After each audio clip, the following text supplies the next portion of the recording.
Hi there, everyone. This is Beth Green, otherwise known as Granny Rocks. And hi there, I'm James Maynard, otherwise known as Sweet Baby James. And tonight I'm going to be talking about are you escaping reality, or at least trying?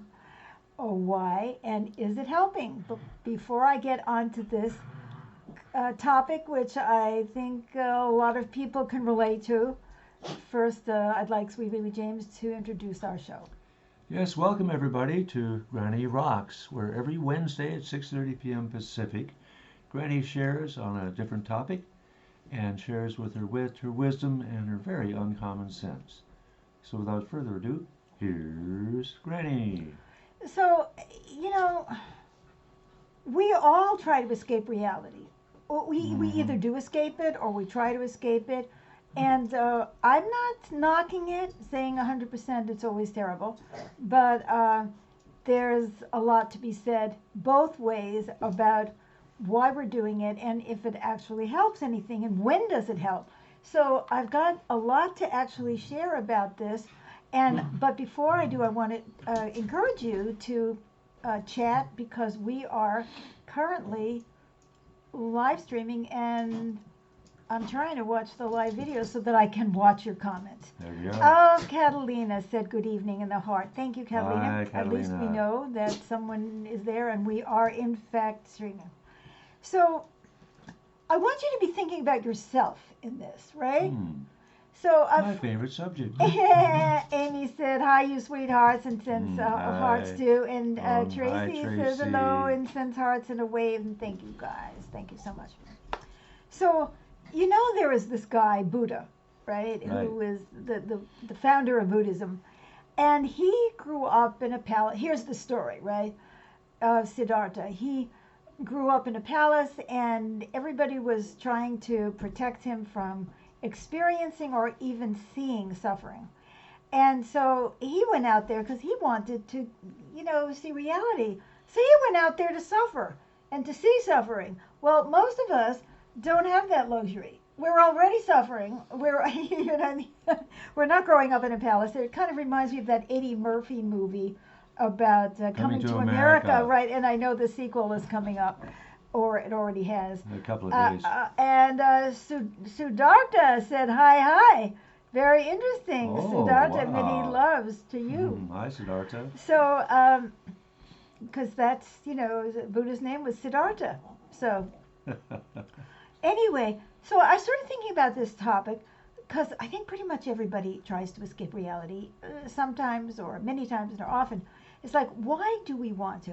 Well, first of all, because reality is painful to us. We don't like it. uh, Sometimes, like when we're kids, we see suffering and we feel it because we're so intuitive and sensitive as children, and we don't know how to help. Our parents are killing each other emotionally or yelling at each other, or they're killing each other trying to work and make a living, or they're very stressed, or they have health issues, or whatever it is, or they're trying to take care of us. And we see their suffering and we feel their suffering, and we don't know how to help. So, that's very painful. Or we're experiencing suffering.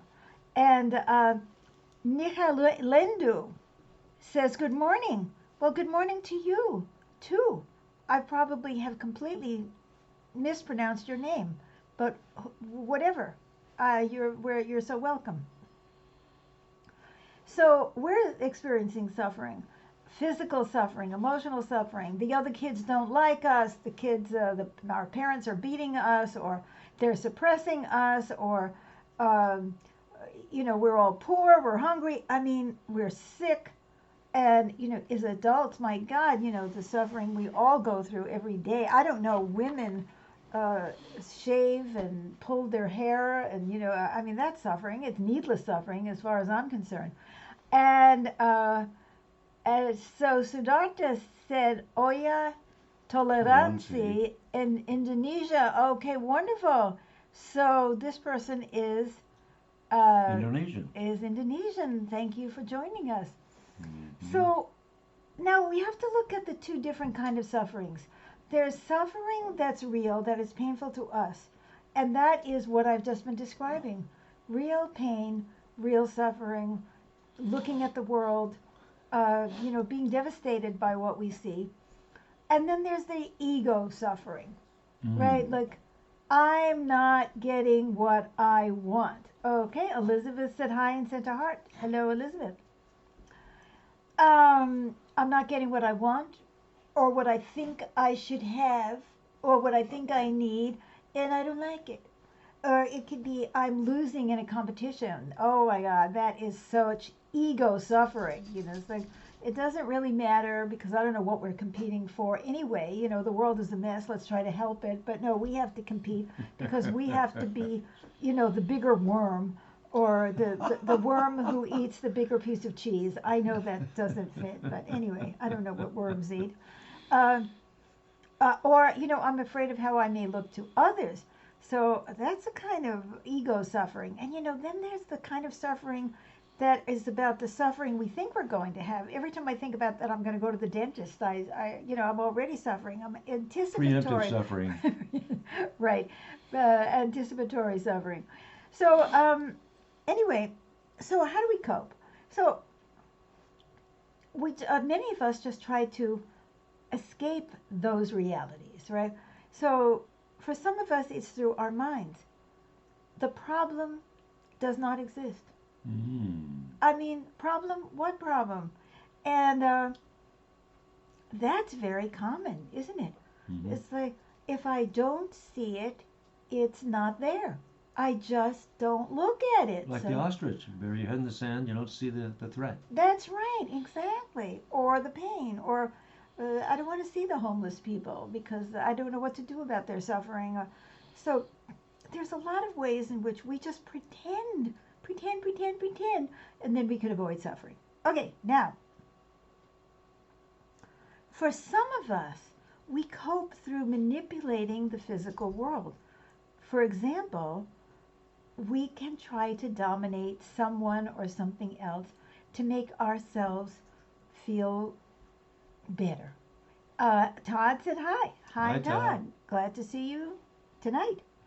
Um, so we try to manipulate the physical world by dominating something or somebody, or we try to leave a situation so we can escape it. For example, let's say there's a lot of suffering in the neighborhood, there's a lot of random violence, little children are getting shot. Let's leave the neighborhood. If we can, let's go somewhere else. So we're actually trying to escape the suffering of that neighborhood. Let's go to a museum for the afternoon so I can forget that I have this terrible illness that's going to ruin my life, but it hasn't hit me yet. Or let's Or go just to go to a movie. go A to lot a of people do movie, that. take a trip, leave the situation. Now, of course, when we come back, it may still be there unless we actually move. So that's the way that we try to escape. Um, Another way that we try to escape is by creating an alternate reality. Mm. Create a situation where the reality is different. For example, I am feeling terrible. I'm going to go into my garden where there's only flowers, right? Now, I might also have allergies, so that could be a problem. It may not be the solution we think it's going to be. But we can work in a garden. I can play the piano. While I'm playing the piano, I'm not thinking about or focused on the suffering in the world. In fact, I don't even want to do Granny Rocks because then I have to look at the suffering. I think I'd just rather play the piano. Amy said, I have used travel as a way to escape, literally and figuratively, the much beloved road trip. Absolutely, Amy. So, another way that we can try to create a situation where the reality is different is to get rich. Mm. Mm-hmm. Or try to marry into wealth. Mm. So if we're doing that, again, we're like plucked out of that reality and put into another one. So, you know, talking about Buddha, who was Indian, by the way, even though the Chinese are known for Buddhism, I mean, Buddha himself was Indian of some sort. Uh, he was like in the palace, but it was an island in the midst of the suffering. And if you just opened the door, there it was. So you can play the piano, you can get rich, you can live in Beverly Hills or wherever. But there's a way that reality keeps bonking us on the head and showing up even though we don't want it to. Have you noticed that? You know, because you do have to sometimes leave the house, or your children go to another school, and you may create a situation for your child where the child is, like, let's say, disabled, and the kids out there are going to make fun of that child, but but you and your family make the child safe. But how long can you keep the child in that little room? Um, Most of us have to leave the rock concert at the end. We can also. Hi, Blanca. Hola. Thank you. Good to see you. So, we'll go into an environment like a rock concert or a classical music concert where we're just transported to another place for a while. But then there is always the hangover unless you happen to be well, if you're the musician, you can just keep going to one rock concert after another, but you will get a hangover. Anyway, so I've described some of the ways in which we escape. There are many more. I didn't mention drugs per se, but I'm going to talk about that later. Drugs, alcohol, food, we escape from this reality into some other reality. And is there a problem with this? Well, sometimes there is, and sometimes there isn't. So I'm going to talk for a moment about the value of escaping. I bet you didn't expect that. I didn't see that one See, coming. you didn't see this. There you go. Sometimes we need to escape on a temporary basis in order to heal, in order to gain the strength to come back and face things again as they are. One example of that is if you're sick, really sick, and you may need complete rest. And while you're resting, you're escaping. You're escaping the children and their demands, or your spouse, or your job, or, you go into a place of beauty and calm and love, and you surround yourself with beautiful things, beautiful objects, and so on. And during that time, you can heal. Because if you keep subjecting yourself to the same kind of stressors that made you sick to start with, then you're not going to be able to get better. Erica said, the great escape. Yes, indeed. So it's like a strategic escape. We're escaping in order to have something like regain our health or our sanity. Many of us have mental issues where we just can't handle the stressors in our lives, and we may need to escape for a while to regain our equilibrium. And sometimes we have to escape permanently.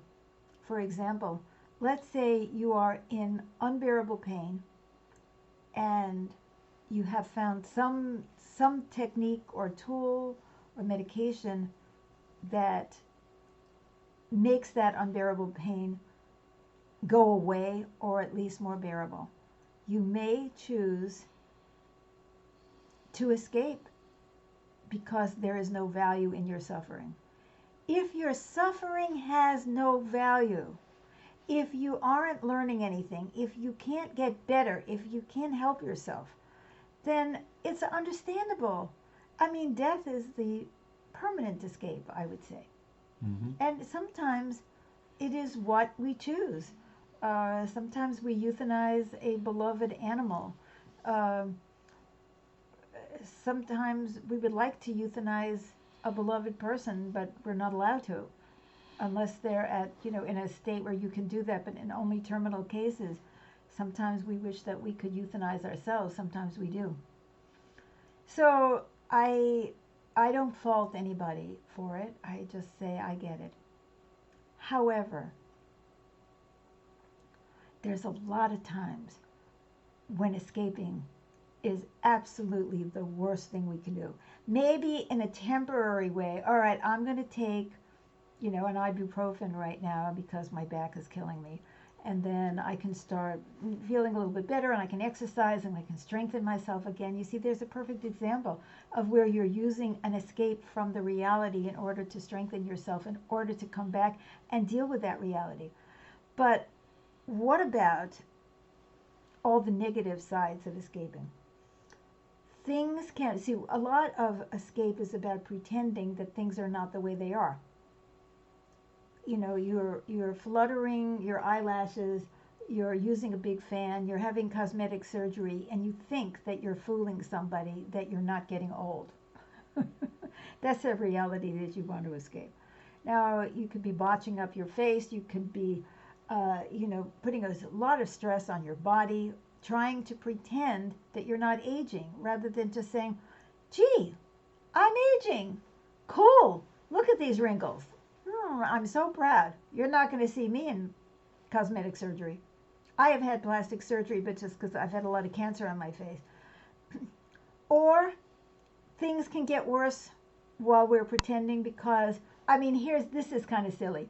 Okay, the pot is on the flame on the stove, and I'm getting tired of cooking, so I run out and start gabbing with the neighbor. And when I come back, I've burnt the dinner and I have to cook again, or throw it out, or whatever, right? Or eat burnt food. So while we're pretending that our efforts are not needed, while we are pretending that COVID-19 is not a serious illness, and we go around and try to act like nothing is going on, things can get much worse. More people get the disease. I'm sure that every one of us can think of a million ways in which our escaping reality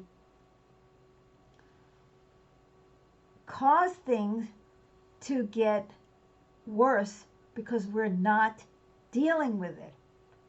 If you smell fire, for God's sakes, get the fire extinguisher. Don't say, oh no, I'm not in the mood. That's not really fire, is it? There's no flames here. That's what I'm talking about on a physical level. Oh yes, I'm having these stabbing pains, but let me just take a pill and get rid of it because I don't even want to go to the doctor to find out what's wrong. Oh, I have a herniated disc. Oh, maybe I should do something about it. You see, things can get worse when you're pretending, guys. You can be pretending that you have a happy marriage. In the meantime, your spouse or mate or whatever is having 10 affairs, and you're just pretending it's not true because you're too busy with looking in the mirror or talking to your friends. There's another way that things can get worse while you're pretending.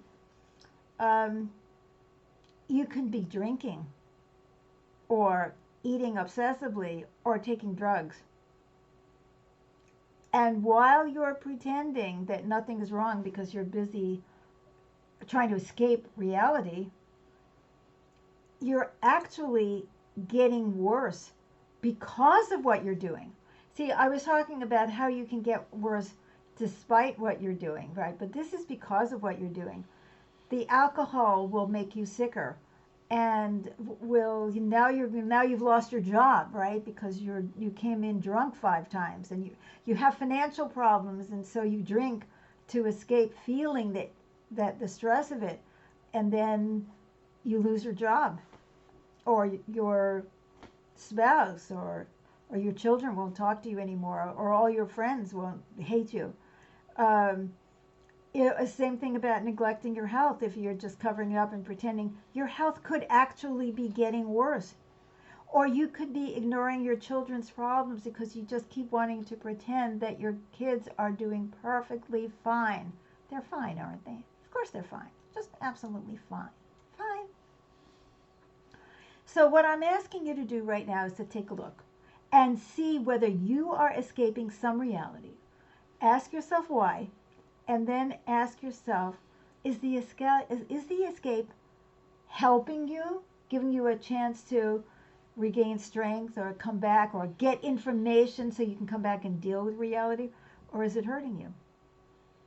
And I'm going to just give you a minute on this because I can't believe how quickly the time is going, and I have a little bit more that I want to talk to you about. So think about that. Are you escaping some reality? Why? And is it helping you or is it hurting you?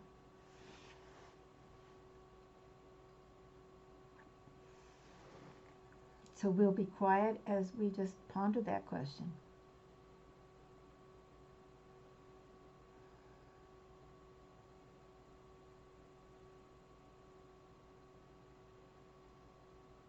I think every one of us can recognize one or many ways in which we are trying to escape. And we can also identify many ways in which that escape is hurting us or others. By the way, if we're neglecting our children, we're hurting our children.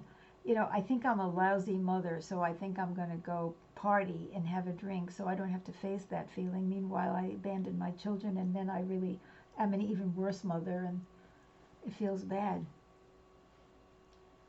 So here's what I want to say to you guys and to myself. If trying to escape from reality, either physically or mentally, and I've shown you many, many different ways that we can do it, and you realize that it's hurting you, get the support you need to face reality. Get therapy, go to a support group,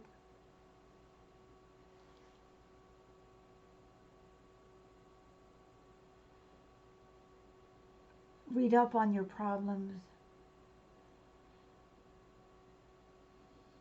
get your nerve together, get support. Amy says, not getting paperwork done regarding finances only keeps them from being handled. And when I play solitaire to escape, I don't feel good at all, and nothing has been handled. You are so right, Amy. In fact, the fear just keeps growing. I'm so glad you said that, because there's a problem. The pot is burning on the stove, or there's a flame in the house, or it's flooding. And while you're doing nothing, and it gets worse, the fear inside is still there. It doesn't really go away. There is magic in reality, not just in escape. Yeah, watch a movie, Bridgerton or something. We just and go into another world. But when you come back, you're still as ugly as you were when you started watching that movie. And I don't mean ugly physically. Although some of us judge ourselves as ugly because we don't match up to the picture of our society. And we can go fantasize that we are that duchess or whatever she is. But, that judgment about ourselves of who we are is still sitting there. Watch a movie about somebody that we admire, and when we come back from that movie, we still feel like a slug if we're not doing anything to better ourselves or to better the world. See, if you stop using escape as anything but an opportunity to regroup, unless it's absolutely impossible, as I've said, and you just have to end your needless suffering. When you actually take it on, there is real power, and you feel real power, and then you start to feel beautiful. You don't feel ugly anymore because you have respect for yourself, you value yourself, and you feel the power that you're taking it on, even if it's just doing the laundry. When the laundry is overflowing and then you have nothing but dirty underwear, how does that feel? Pretty lousy. Instead of escaping, go do the laundry. Make your life better. It can be that small of an action. When you take on reality, you actually have a chance to alleviate the suffering that you've been trying to escape. Exercise if you can. Go to therapy if you can. Invite your family to do the same if they can. Don't just turn your face away and think that the pain will go away. The pain doesn't go away. It just makes you scared to leave your narrow home, whether that home is a physical home or it's in your head. You know, the wealthy people who are surrounded by slums had to keep blindfolds on when they walked home and were afraid of their neighbors, of the people who might come and get them. If you do something on whatever level, large or small, you have the chance to alleviate the suffering you are trying to escape, and therefore you reduce your need to escape. And first and foremost, because I said it last, you will have self-respect and self-love. So whatever it was that you thought of tonight when I asked you to think about how you're escaping, think about what I'm saying. Ask you if it's helping or hurting. And if it's hurting you or anybody, what even small steps can you take to take on that reality instead of escaping it? I have to go. Please like this program. Please share this program with your friends. Please comment. Even after the show, as you know, I will always respond to your comments when I get them. And come back every Wednesday at 6:30 p.m. Pacific time for Granny Rocks. Also, come back tomorrow, Thursday, and every Thursday at 7 p.m. Pacific time for Dreams of Peace improvisational music, where I get to escape into the piano. And we get to escape into the music, which enables us to feel better. That's right, and gives us the strength, the hope, the power to come back and face our lives. Yep. Thank you so much for joining us. Yes, indeed. Bye-bye for now. Bye-bye.